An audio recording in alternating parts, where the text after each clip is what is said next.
Think about something you are holding on to, a person, a version of yourself, an expectation, an outcome you planned for.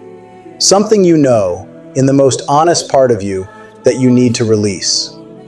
What would your life look like if you actually put it down? Welcome to Cycle 19, the letting go cycle, the final cycle in the inner world section. The capacity to let go of what is over, of what is not serving you, of who you used to be, is one of the most powerful and most underpracticed forms of self-care.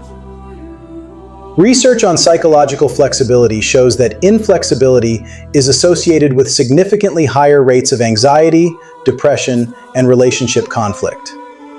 Why do we hold on? Loss aversion, sunk cost fallacy, identity attachment, the fear that releasing something means releasing part of who we are.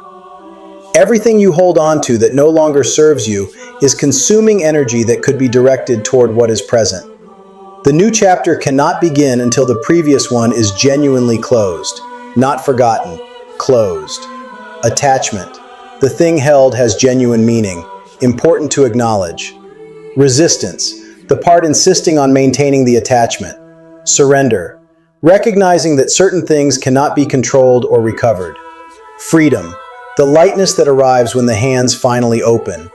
What you release with grace is replaced with something better. What you clutch from fear quietly drains you. Release with courage. Trust what comes next.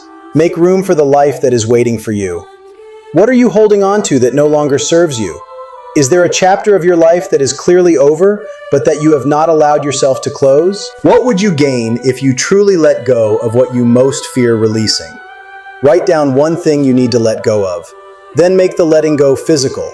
Tear the paper, close a journal, delete the thread. Make it a real act. Cycle 19, the letting go cycle. That completes the inner world section. Subscribe to continue through all 38 episodes. Comment, what do you need to release? Visit 38cycles.com for the full ebook. See you in Cycle 20, the parenting and family cycle.